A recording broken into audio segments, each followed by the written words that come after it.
श्री गोवर्धननाथ आदियुगलम् हय्यङ्गवीणप्रियम् नित्यं श्रीमथुराधिपं सुखकरम् श्रीविठ्ठलेशं मुदा श्रीमद्वारवती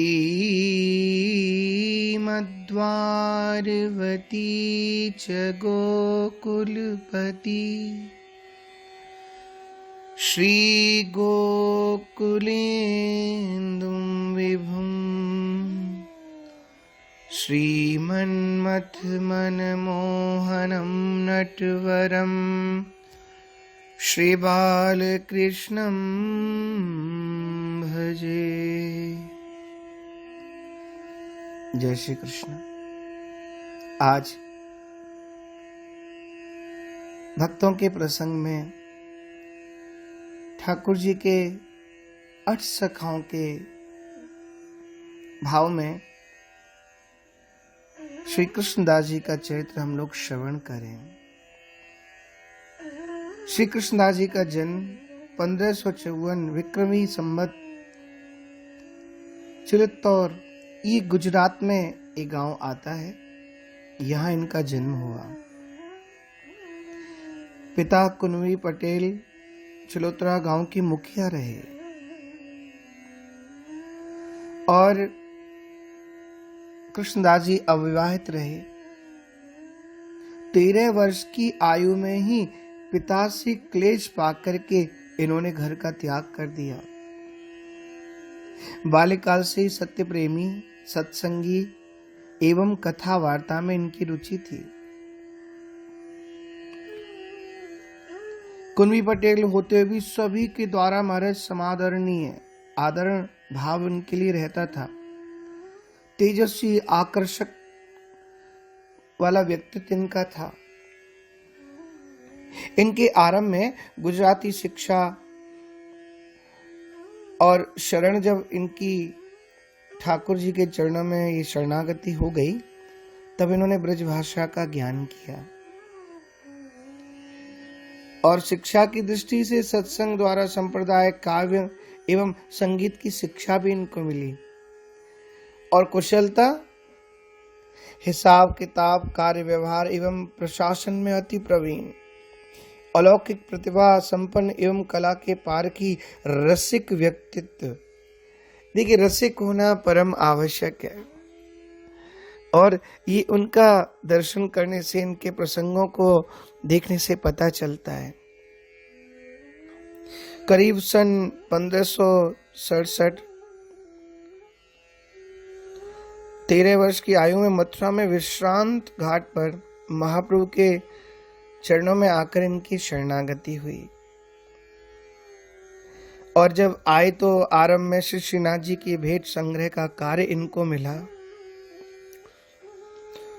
सन 1590 में गोसाई विठलनाथ जी के द्वारा गिरिराज मंदिर का अधिकार प्रदान इनको किया गया।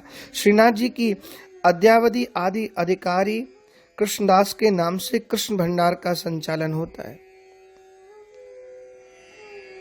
और सन 1602 में अष्टछाप की संस्थापना और उसमें सम्मिलित हुए महाराज।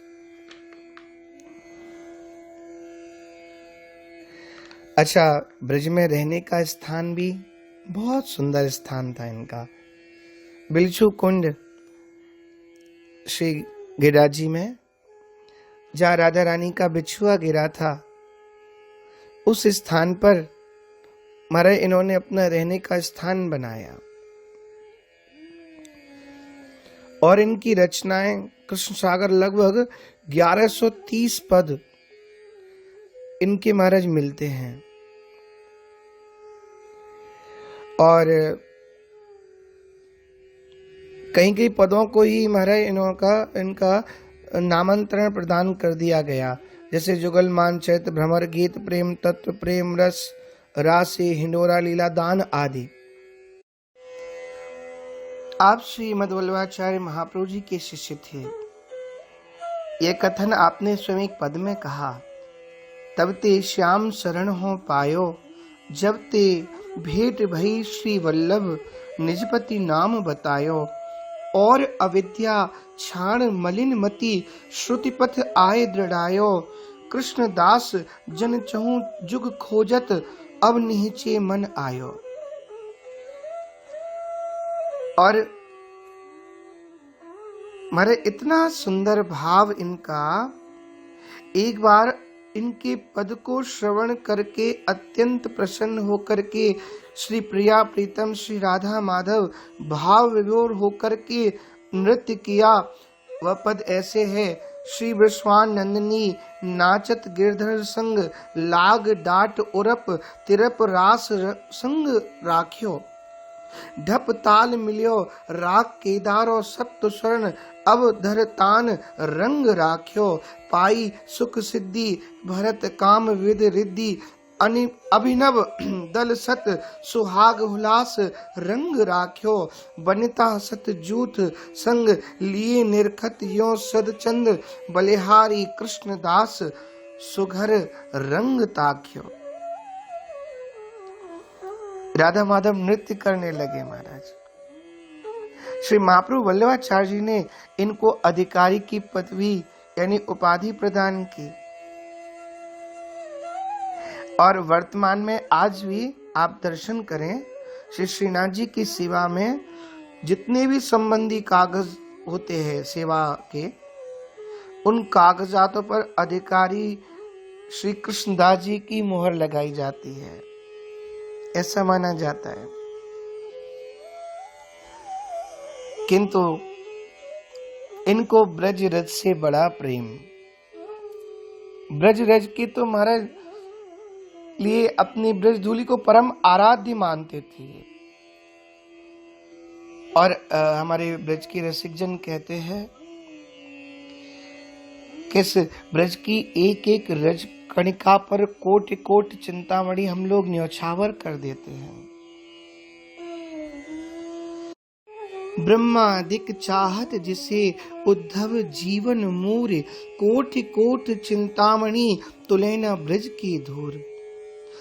संत वाणी में वर्णन है, ब्रज की रजस स्वतः प्रेम स्वरूपा है, उस पर भी अनंत अनंत प्रेमियों के प्रेमांशु से अभिषिक्त है। गोपियां तथा परम एलादनी परम प्रेम श्री राधिका रानी के चरण चिन्हों से समलंकृत है। इसकी महिमा कहाँ तक वर्णन की जा सकती है, क्योंकि स्वतः अनंत महिमा में रस स्वरूप श्री ब्रजेन नंदन श्याम सुंदर मदन मोहन आनंद कन श्री कृष्णचंद्र ने मेवा मिश्री को त्याग कर इस ब्रज रज का सेवन किया है। श्रीमद् भागवत में मृद भक्षण यानी माटी खावन लीला अत्यंत प्रसिद्ध है। और ब्रज रज की सराहना में कवियों ने बड़ी सुंदर बात कही, तज माखन खाते रहे तुमको मृद मोहन के अनुकूल है तू, तुझे पाकर मुक्ति की मुक्ति हुई, शुभ कर्म लता फल फूल है तू, भव व्याधि से पीड़ित प्राणियों को हरे कृष्ण सजीवन मूल है तू, प्रभु के पद पंकज से लिपटी बड़ी भाग्यवती ब्रज धूल है तू। तो ऐसी ब्रज की रज, एक संत कहते थे भगवान के समस्त धामों की महिमा एक सी है, कोई न्यूनाधिक नहीं है, परंतु श्री ब्रज रज की महिमा क्या महामहिमा अन्य धामों की रज की महिमा से विशेष है। विशेषता यह है कि अन्य धामों में तो भगवान ने नित्य चरण कमलों से भ्रमण किया है, खेले हैं कूदे विचरे हैं, जिससे वहां की भूमि निश्चय धन्याति धन्य हो गई। परंतु श्री ब्रजधाम में चलने फिरने खेलने कूदने विचरने बैठने का तो कथन ही क्या, यहाँ की एक एक सूक्ष्म कण कण भूमि को भगवान को मारे इतनी प्रिय लगी, श्री कृष्ण ने अपनी जिह्वा से चाट करके इसका सेवन किया तथा इसे परम पुनीत मोक्षदायिनी भी बना दिया। वर्णन आया है, जब ब्रह्मांड घाट पर भगवान श्री कृष्ण ने रज का सेवन किया, मिट्टी खाई, तो इनको इतना स्वाद प्राप्त हुआ कि उसकी महिमा भगवान आनंदित होकर के कहते हैं किंतु ग्वाल बालों ने जाकर के देख लिया और मैया से शिकायत की। मैया ने इनको डांटना आरंभ किया, किंतु मैया के डर से इन्होंने रज के सेवन तो नहीं किया, पर रज को चुपचाप खाते थे। और एक बार इन्होंने इतनी सुंदर युक्ति निकाली कि मैया को पता भी ना चले और मैं रज का सेवन कर पाऊं। और युक्ति ये थी, श्री कृष्ण ने अपनी जगन मोहिनी माया से ब्रह्मा जी को मोहित कर दिया। फलस्वरूप ब्रह्मा जी को महाराज श्री कृष्ण के ऐश्वर्य में संदेह हो गया। उन्होंने श्री कृष्ण की मंजू महिमा का परीक्षण करने के लिए ग्वाल बालक और वत्स यानी गाय के बछड़ों को महाराज हरण कर लिया। उस समय श्री कृष्ण ने ग्वाल बालक एवं बछड़ों का रूप धारण करके 1 वर्ष तक गोपियों एवं गोपों को सुख प्रदान किया और उसी के साथ साथ बछड़ों के रूप में घास चढ़ने के ब्याज से हमारे घास चढ़ने के ढंग से उस ब्रजरज का भी आस्वादन कर लिया। ऐसी ब्रजरज की महिमा।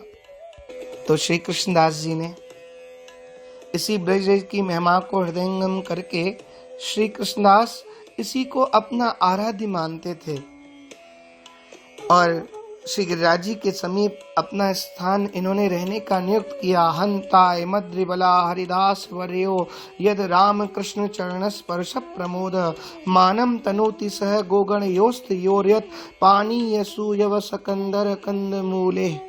श्रीमद् भागवत का श्लोक है।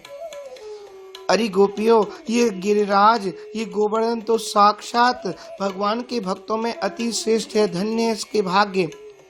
देखती नहीं हो हमारे प्राण वल्लभ श्री कृष्ण नैनाभिराम श्री बलराम के चरण स्पर्श कमल को प्राप्त करके ये कितना आनंदित है। इनके भाग्य की कौन सराहना कर सकता है। ये तो उन दोनों को ग्वाल बालों और गौओं का अति सत्कार करते हैं। स्नान तथा पान के लिए झरनों का जल देते हैं। गायों के लिए सुंदर सुंदर हरी घास प्रदान करते हैं।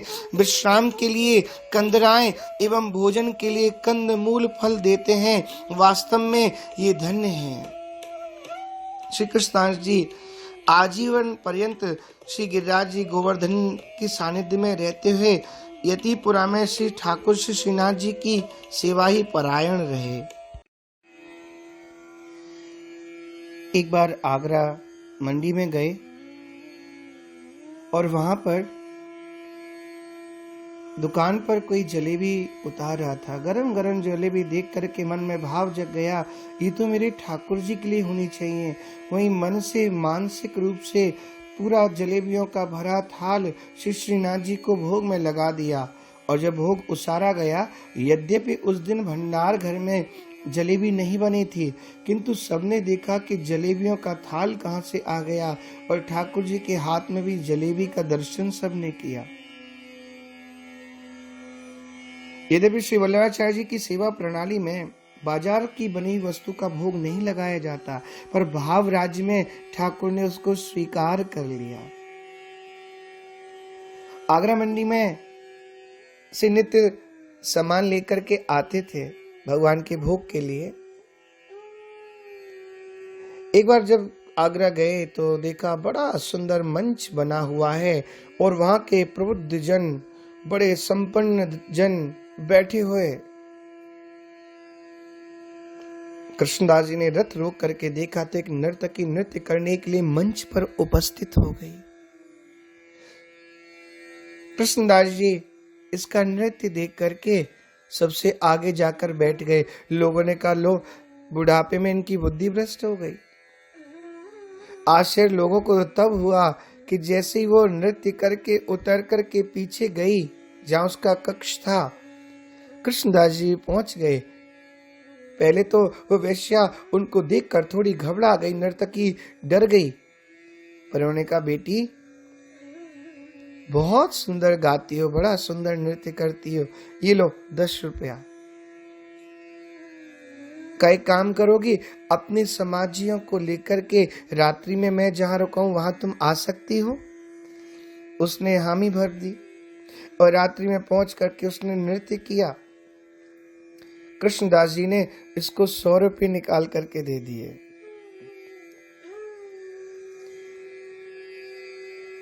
उसने बोला, आप तो कोई बहुत ज्यादा बड़े धनी लगते हो। तो मुस्कुरा करके कहा, अरे नहीं नहीं, मैं तो सावल सेठ का एक तुच्छ मात्र मुनीम हूं। मैंने तो बहुत संक्षेप में तुम्हें, बहुत छोटी उसमें तुम्हें रुपए दिए हैं। सच्ची बात कहूं, यदि मेरे सेठ जी के समक्ष चल करके तुम इस प्रकार का नृत्य गान करोगी तो वो तुम्हारी कला से प्रसन्न होकर तुम्हें बहुत धनवान बना देंगे। और मेरे सेठ जी नृत्य गान के अति प्रेमी हैं, वे परम कुशल हैं नृत्य गान में। वेश्या ने स्वीकृति दे दी। फिर तो द्वितीय दिन उसे लेकर के अपने संग गोवर्धन में चल दिए, रथ में बिठा करके ला रहे थे। अब ब्रजवासी तो किसी को न छोड़े, लोगों ने हल्ला मचाना शुरू कर दिया, अरे कृष्णदास जी तो बड़ी सुंदर बहू लेके आए। और जब ये बात वैष्णवों को कानों में गई तो सब मिल करके पहुंच गए गोसाई विठल नाथ जी के शरण में और प्रार्थना की कि कृष्णदास जी क्या कर रहे हैं। गोसाई जी के नेत्रों में अश्रु प्रपात होने लगे, वह रोने लगे। बोले, आप लोग ऐसा बोल करके अपने आप को अपराधी मत बनाओ। मेरे ठाकुर जी और कृष्णदास जी क्या लीला करना चाह रहे हैं, ये उन्हीं के ऊपर छोड़ दो। व्यर्थ में तुम किसी प्रकार का पाप मत लो। अवश्य कोई ना कोई, या तो उसके ऊपर कृपा का कोई भाव होगा अथवा कोई ठाकुर की विलक्षण लीला होने वाली है। कृष्णदास जी ने उस वेश्या से कहा, जाओ जाकर गोविंद कुंड में स्नान करो। स्नान किया और ठाकुर जी की प्रसादी वस्त्राभूषण उसको पहनाए, इत्र फुलेल लगाया और श्री श्रीनाथ जी के मंदिर में लेकर के आ गए। और लोग दर्शन कर रहे हैं और कृष्णदास जी कहते, आज तक तूने संसारी लोगों को रिझाया है, अब तू हमारे लाल जी को, हमारे ठाकुर को रिझा। देखो ये कैसा रिझवार है। श्री श्रीनाथ जी का दर्शन करके वो मतवाली हो गई, उसकी आंखों में आंसू आ गए। उसने स्वर साध कर आलाप लेना आरंभ किया। श्री कृष्णदास जी ने पूछा, क्या तुमने मेरे लाल जी को अच्छी प्रकार से देखा? उसने कहा, मैंने बहुत अच्छी प्रकार से देखा। इनके दर्शन मात्र से ही मेरे हृदय को आनंद प्रदान हो रहा है, ये मुझे अत्यंत प्रिय लग रहे हैं। और इसने महाराज बड़ा सुंदर भाव लाकर के मन में नृत्य गान आरंभ किया। श्री कृष्णदास जी ने एक पद भी लिखा था और सब लोग देख रहे हैं। क्या सुंदर पद था। मोमन गिरधर छवि पे अटक्यो, मेरा मन ठाकुर जी की छवि पे अटक गया। मोमन गिरधर छवि पे अटक्यो, ललित त्रिभंगी अंगन पर चली, गयो तहाँ ही ठटक्यो, सजल श्याम घन वरन लीन हुए, फिर चित अनत न भटक्यो। और जैसे इसकी अंतिम पंक्ति आई, कृष्णदास की प्राण न्योछावर, यह तन जग सिर पटक्यो, मोमन गिरिधर छवि पे अटक्यो। जैसे ये पद की अंतिम तुक आई, कृष्णदास की ये प्राण न्योछावर, इस पद को गाते गाते वेश्या ने अपने शरीर में से प्राणों को निकालकर, सबने देखा एक दिव्य ज्योति निकल करके उसके शरीर से और जाकर सीधा श्री श्रीनाथ जी के चरणों में चली गई। लोग चीख मार मार करके रुदन करने लगे, अपने अपराध की क्षमा मांगने लगे, कृष्णदास जी के चरणों में गिर गए। सब वैष्णव रोने लगे, हमसे अपराध हो गया, आप तो पता नहीं इसका कौन से पूर्व जन्म में ऐसा कोई कर्म बन गया जिसके कारण से इसको ऐसे घर में जन्म लेना पड़ा, पर आपने इसका उद्धार कर दिया। परंतु इसके समाजी भी रो रहे थे, महाराज हमारी तो जीविका ही मारी गई, अब हमारी जीविका किस प्रकार से चलेगी। तब श्री कृष्णदास जी ने उन समाजियों पर दया करके 1 सहस्त्र यानी 1000 मुद्रा उनको प्रदान कर दिए। और बाल्यकाल महाराज बड़ा सुंदर रहा कृष्णदास जी का। कृष्णदास जी जब छोटे से थे तो इनके पिताजी से ना एक अपराध हुआ। जैसा कि अभी आपको बताया, गुजरात में अहमदाबाद के निकट चिलोतरा नामक गांव में एक कुनवी कुल में इनका जन्म हुआ था। इनके पिताजी न्यायाधीश थे, परंतु चोरों और डकैतों से मिलते रहते थे। एक दिन गांव के निकट कुछ बंजारे ठहरे हुए थे। इनके पिताजी ने चोरों से मिलकर उन्हें लुटवा दिया। इन्होंने लूट के धन में से करीब 12,000 रुपए ले लिए और 2,000 रुपए उन चोरों को दे दिए। जब बंजारे इनके पास न्याय कराने के लिए आए तो इन्होंने उल्टा ही उनको डांट फटकार करके भगा दिया। श्री कृष्णदास जी को अपने पिताजी की अनीति प्रिय नहीं लगी, अतः जाकर इन्होंने बंजारों से कह दिया, हमारे पिताजी ने ही ना तुमको लुटवाया है, तुम बादशाह के पास जाओ और जाकर के अपना दुख सुनाओ, गवाही देने के लिए चिंता मत करना, गवाही देने को हम तैयार हैं। बंजारों ने जाकर बादशाह से शिकायत की। बादशाह ने पिता पुत्र दोनों को पकड़वा करके मंगवाया। श्री कृष्णदास जी ने मारे खड़े होकर सत्य सत्य बयान दे दिया, हाँ हमारे पिताजी ने ही ना बंजारों का रुपया लुटवाया है। बादशाह ने उनका रुपया वापस कराया और फिर इन्होंने बादशाह से प्रार्थना की, क्योंकि बादशाह प्रसन्न हो गए। बेटा तुमने सत्य निष्ठा से और सत्य को प्रकट करने के लिए ये भी नहीं देखा है तुम्हारे पिता हैं, तुम्हें जो चाहिए मांग लो। बोले बस मैं ये चाहता हूं, बस मेरे पिताजी को ना क्षमा कर दो, इनको सजा से मुक्त कर दो। बादशाह ने उनको छोड़ दिया। फिर इनका मन नहीं लगा, इसलिए बाल्यकाल में ही घर से निकल करके चल दिए।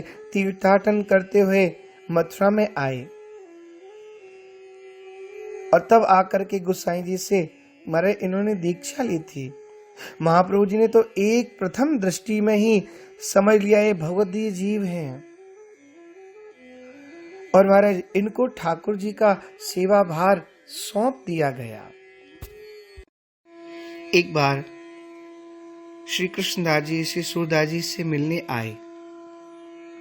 पद रचना के प्रसंग में श्री सूरदास जी ने आमोद विनोद में हंसी में कहा, आप तो कविता करने में अति प्रवीण हैं, अतः कोई ऐसा पद रचना करके गाइए जिसमें मेरे पदों का प्रतिबिंब ना हो, मतलब मेरे पदों की छाया ना हो। श्री कृष्णदास जी ने 5-7 पद गाए। श्री सूरदास जी ने पदों का श्रवण करके यह समझ कर कि इन पदों में तो हमारे अमुक अमुक पदों की छाया है, सूरदास जी मुस्कुराने लगे और जिज्ञासा करने पर बता दिया, आपके इस पद में हमारे पद का प्रतिबिंब है। तब श्री कृष्णदास जी बड़े संकुचित हुए। तब श्री सूरदास जी ने कहा, अच्छा कोई बात नहीं, कल प्रातः काल कोई नवीन पद की रचना करके मुझको सुना देना। निज स्थान पे आकर श्री कृष्णदास जी को अति क्षोभ हुआ, मन को बड़ी ग्लानि हुई, क्योंकि कोई भी भाव श्री सूरदास जी के पद से अछूता नहीं मिल रहा था। श्री कृष्णदास जी के विचार को देखकर भगवान श्री गिरिराज धरण श्री श्रीनाथ जी ने अपने मन में धारण करके बात और सोच करने लगे क्या करें। तो तुरंत श्री ठाकुर ने एक सुंदर सा पद लिख करके और श्री कृष्णदास जी की सैया पर रख दिया। जब चिंता में निमग्न श्री कृष्णदास जी सैया पर सोने के लिए गए तो सिराने से ठाकुर जी का कर कमलों से लिखा हुआ वह पद मिल गया। फिर क्या था, प्रातः काल होते ही श्री कृष्णदास जी पुनः सूरदास जी के निकट गए और उस पद को सुनाया। पद को सुनकर के सूरदास जी अति प्रसन्न हो गए, पर समझ गए यह पद की रचना कृष्णदास जी की नहीं हो सकती, क्योंकि ऐसा पद इनकी कौन कह इनके पिताश्री भी नहीं बना सकते। यह तो ईश्वरीय दिव्य वाणी प्रतीत होती है। ऐसा लगता है श्री श्रीनाथ जी ने स्वयं इस पद की रचना की है। वो पद कौन सा था?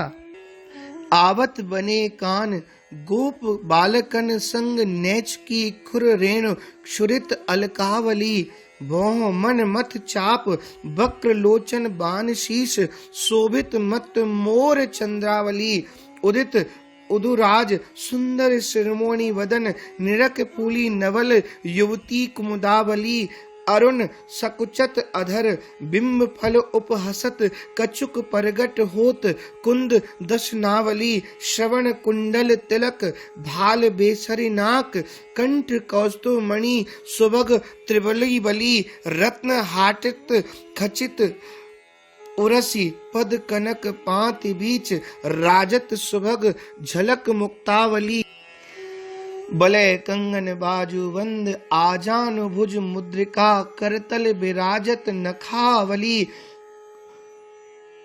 कणित कर मुरलिका अखिल मोहति विश्व गोपिका जन मनसी ग्रंथित प्रेमावली कटि क्षुद्र घंटिका कनक हीरामयी नाभि अम्बुजित बलित भृंग रोमावली धाय कबक चलत भक्त ही जान प्रिय गंडल मंडल रचित सम जल कनावली पीत कोसे पट धारे सुंदर अंग बजत नूपुर गीत भरत शब्दावली हृदय कृष्ण दास बलि गिरधरन लाल की चरण नख चंद्रिका हरत तिमरावली।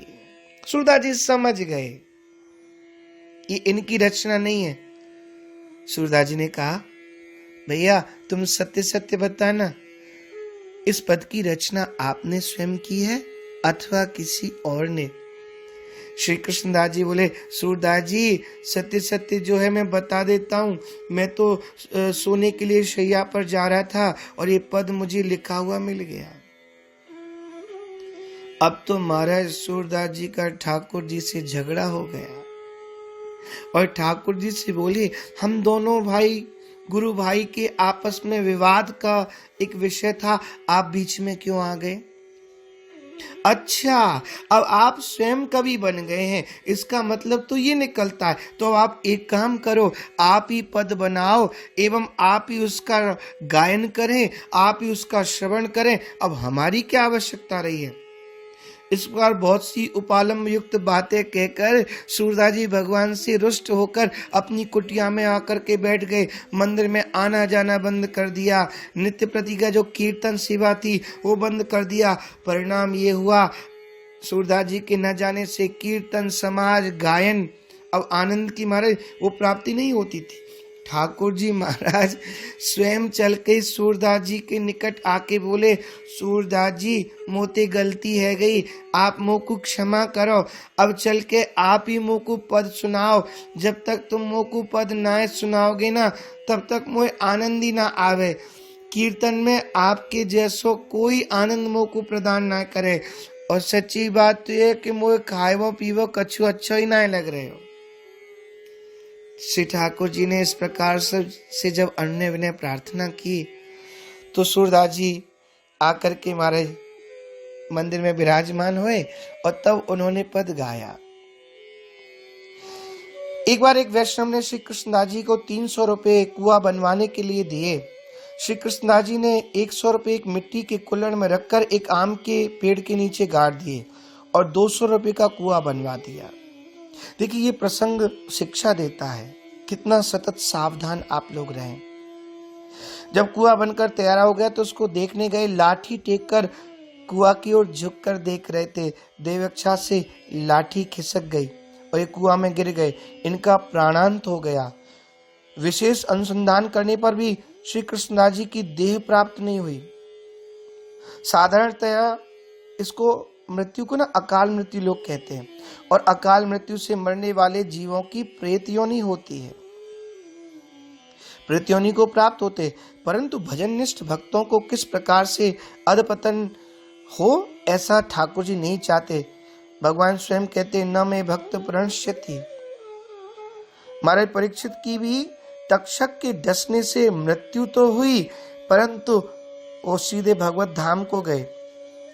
श्री कृष्णदास जी की मृत्यु जो हुई है उससे अधोगति नहीं हुई।